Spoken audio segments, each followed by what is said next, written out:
You ever have a sibling who made you feel like the villain in your own house? That was my life with Olivia, my younger sister who could charm everyone in the room while stabbing me in the back when no one was looking. I was Emma, the responsible one, the one who always covered for her, the one who stayed quiet while she twisted every story to make me look bad. But that night, it all started with a small family gathering at our house. My parents had ordered pizza, the TV was playing reruns of some cheesy sitcom, and everything seemed normal. Except I could feel Olivia's eyes on me like she was planning something. She always had that smirk when she was up to no good. I brushed it off, trying to enjoy my food, until she loudly said, "Emma, tell everyone about how you almost got fired last week." My stomach dropped. I hadn't told anyone that. It wasn't even true. I hadn't been almost fired. I just had a disagreement with my manager. But Olivia knew exactly how to twist it. The room went quiet. My parents froze. My uncle even put down his soda, and there I was, caught in the center of everyone's eyes. I tried to laugh it off, to explain, but Olivia leaned in with fake concern. "Oh, come on, Emma. Don't act like it's a secret. You were crying in your room about it." Heat rushed to my face. She was lying, spinning her web, and everyone was buying it. My mom sighed, disappointed. My dad shook his head like I was some embarrassment. And Olivia, she sat back with her smug little grin, soaking in the spotlight. That was the moment I realized this wasn't just sibling teasing anymore. She wasn't just embarrassing me, she was setting me up. And for the first time in my life, I promised myself I wasn't going to let her win. The silence in that room felt like it could choke me. My parents' stares burned into my skin. And Olivia? She leaned back, folding her arms, smug like a queen who had just won a war without lifting a sword. I forced myself to smile. "That's not true," I said calmly, even though my voice trembled. I wasn't about to be fired. Olivia is twisting things. But it didn't matter.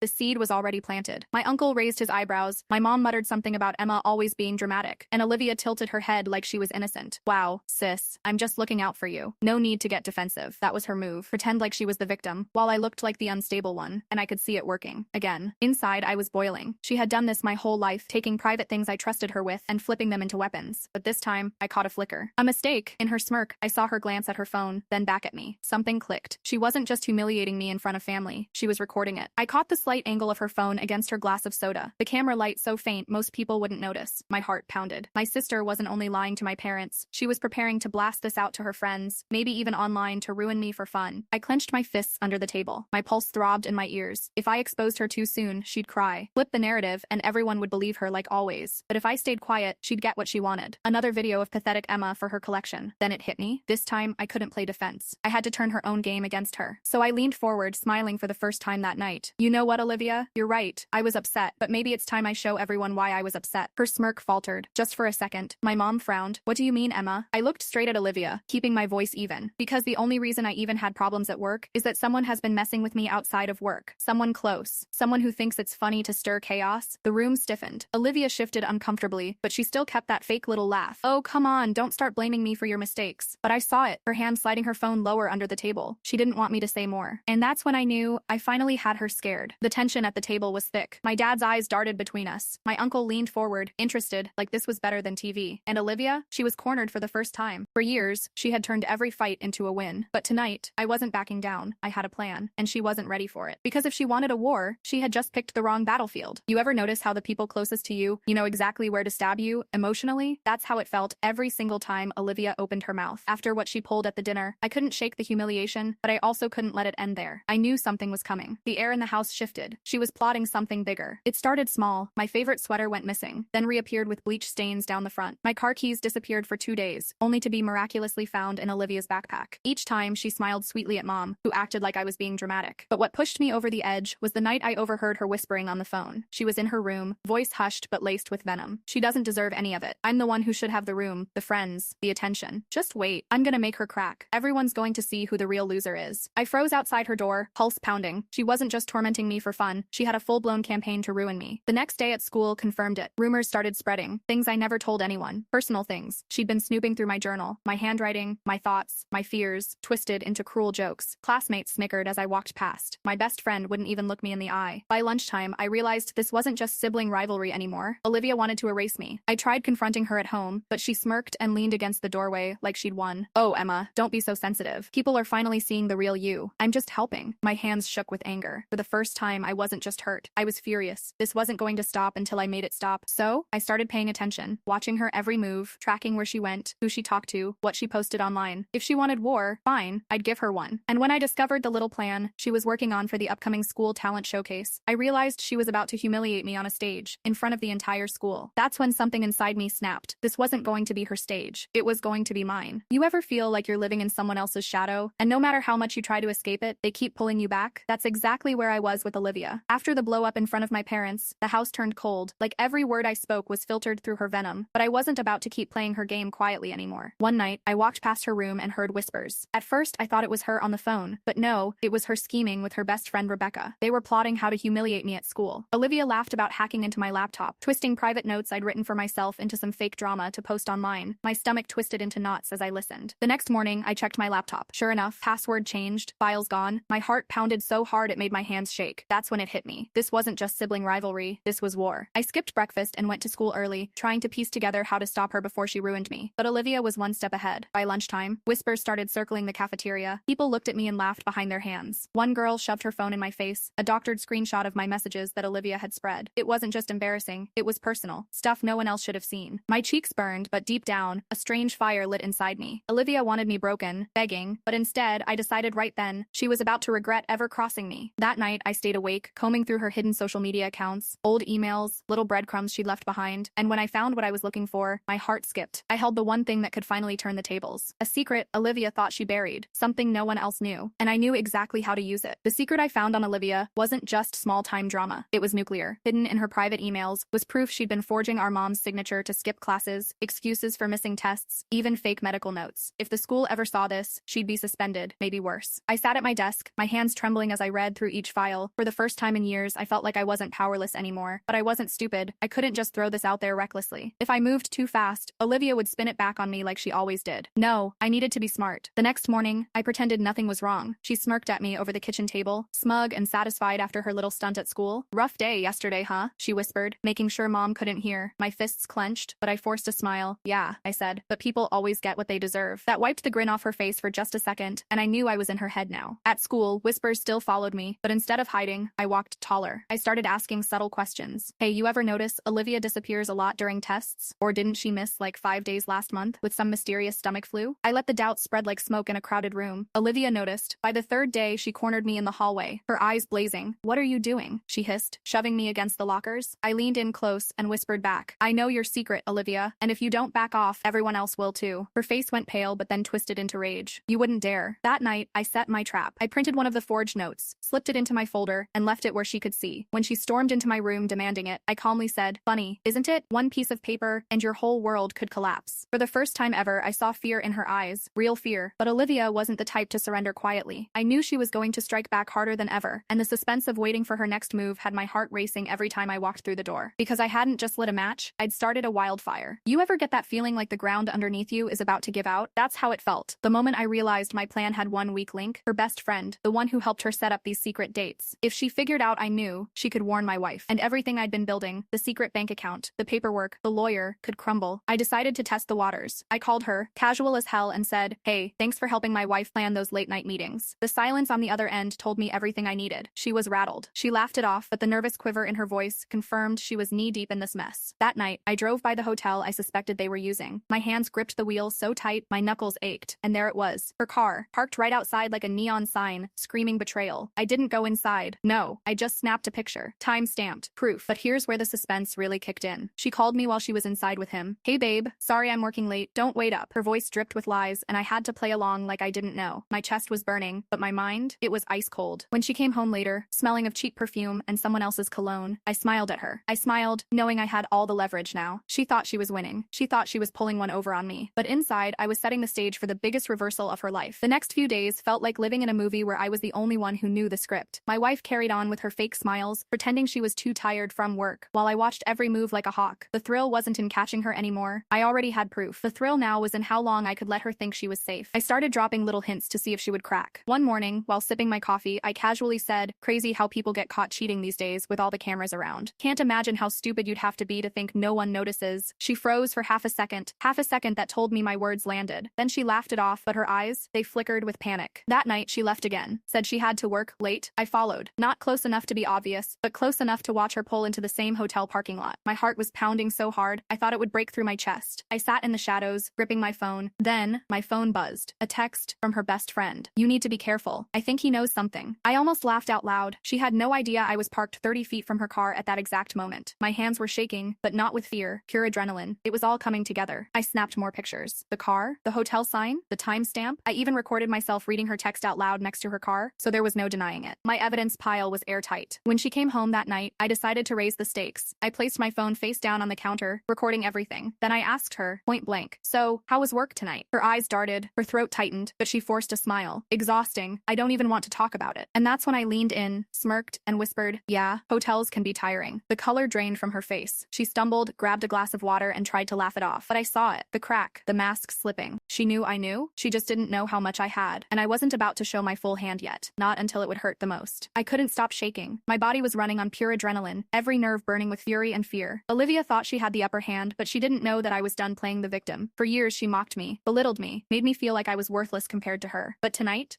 was going to be different. As I stood at the edge of the living room, I could hear her laughing with her friends upstairs. That laugh, sharp, arrogant, smug, the same laugh she used when she ruined my prom dress, when she stole the scholarship letter from the mail, when she whispered to our parents that I wasn't good enough. I clenched my fists, whispering to myself, "Not anymore." Slowly, I set my plan into motion. I had spent weeks gathering proof of every awful thing she had done. Emails she forged in my name, credit card charges she hid, voice recordings where she mocked me and bragged about manipulating everyone around her. I wasn't just going to defend myself. I was going to expose her. I waited until the house grew quiet, and then I slipped upstairs. My phone's screen lit the path as I scrolled through the damning files I had prepared. My heart pounded so loudly I was sure it would wake her up. But when I pushed open Olivia's door, I froze. She wasn't asleep. She was sitting at her desk, wide awake, staring at me with that wicked grin plastered across her face. "So," she said coolly, "you finally grew a backbone." My stomach dropped. Had she known all along? She leaned back in her chair, crossing her arms. "You think you're clever? You think you can outsmart me? Emma, you're pathetic. You'll always be the weak one, the shadow, the nobody. And if you try to go against me, I'll destroy you before you even take a step." Her words cut like glass, but I refused to flinch. Instead, I took one step closer, my voice steady, even as my hands trembled. "No, Olivia, that's where you're wrong. You've spent your whole life tearing me down because you're terrified of one thing, the day I finally fight back." Her smirk faltered for the briefest second, and that's when I knew I had her. I pulled out my phone and pressed play. The room filled with her own voice, laughing cruelly, bragging about manipulating mom, stealing from dad, and humiliating me at every turn. Her eyes widened, and for the first time in years, I saw something in her expression I never thought possible: fear. The tables had turned, and she knew it. But I wasn't stopping there, because if Olivia wanted to play this game of power, she was about to learn what it felt like to lose everything she thought she controlled. And as she lunged forward, trying to snatch the phone from my hand, I whispered, "Checkmate, Olivia." The storm had only just begun. I didn't think the night could twist any further, but I was wrong. After exposing Olivia's lies to our parents, I thought she'd back down. Instead, she doubled down with venom in her eyes. She stormed toward me, her phone clutched in her hand, screaming that she had proof I was the liar, that she had screenshots of me making up the entire story. My stomach dropped. For a split second, doubt trickled in. Did she really fabricate fake messages to frame me? Olivia had always been ruthless, but this was darker, calculated. She shoved the phone toward mom, insisting she read, but my instincts told me something. I leaned closer, caught a glimpse, and recognized the timestamps were off. She had edited them. My heart pounded as I shouted, "Look closer." She faked those. My voice cracked with desperation, but it wasn't weakness. It was fire. I demanded everyone pull out their phones, check real records. The room grew heavy with silence, the kind that slices deeper than any scream. Dad, suspicious now, checked his call logs against hers. And when the truth didn't line up, Olivia's entire performance began to crumble. But instead of surrendering, she erupted. She threw her phone against the wall, shattering it to pieces, screaming that we all ruined her life. She hurled accusations left and right, dredging up every bitter memory from childhood, every wound she claimed I caused. She said I was jealous, that I'd always tried to steal her spotlight. The venom in her voice sent chills through the room. Mom tried to calm her, but Olivia lashed out, pacing like a storm with no anchor. And then, she turned to me, her face red, eyes wild. She hissed, "You think you've won? You haven't seen anything yet. I'll make you pay." My breath caught. For a second, I saw her not as my sister, but as a stranger, a dangerous one. The silence in the house grew unbearable. Every word she spoke dripped with threat, and I knew this wasn't over. Not even close. Because when family wars turn this dark, the battlefield doesn't end at dinner. It follows you into the shadows. And Olivia wasn't done hunting for revenge. The night turned colder after Olivia's threat. Everyone sat in stunned silence, but I couldn't shake the chill crawling up my spine. My gut told me she wasn't bluffing, and I was right. Because an hour later, when the house quieted and our parents retreated to their room, I heard the creak of floorboards outside my door. I froze. At first, I thought maybe it was Dad checking on me, but then, a faint whisper. Olivia's whisper. My name, spoken like a curse. I crept to the door, heart hammering, and pressed my ear against it. The sound of shuffling. Then the cold metal click of the back door unlocking. She wasn't leaving. She was sneaking someone in. My pulse spiked. I peeked through the window, pulling the curtain back just an inch. My breath caught. Olivia stood outside in the yard, her phone flashlight glowing faintly. Beside her was a figure, hood pulled up, face shadowed. They were talking fast, Olivia pointing toward the house, toward me. I knew this wasn't just sibling rivalry anymore. She wanted to scare me, maybe worse. My legs trembled, but survival instinct kicked in. I grabbed my phone and started recording quietly. Every second of what I saw, Olivia had underestimated me. I slipped downstairs, eager each step creaking like it was betraying me. From the kitchen doorway, I saw her silhouette through the glass, pacing like a predator. I dialed Dad's number even though he was just down the hall, because I wanted proof he'd see later. A voicemail picked up and I whispered into it, describing what I was seeing, my insurance, if anything went wrong. Then, the sound of the door handle twisting. My breath caught. Olivia and her accomplice were about to walk in. Adrenaline surged. I grabbed the heavy cast iron skillet from the counter and held it tight. The door cracked open, and I saw her smirk. That smug, poisonous smirk. She thought she had me cornered. But instead of running, I stepped into the light. Smile, Olivia, I said, lifting my phone. You're live. Her eyes went wide, the color draining from her face. She lunged for me, hissing, you wouldn't dare. But I already had her on camera, her friend frozen in the doorway. My voice was steady, deadly serious. Try me. For the first time all night, Olivia faltered. But I knew this wasn't the end. This was the cliff before the final fall. Thank you for being here with me until the end of my story. If you enjoyed this and want more, don't forget to like, share, and subscribe.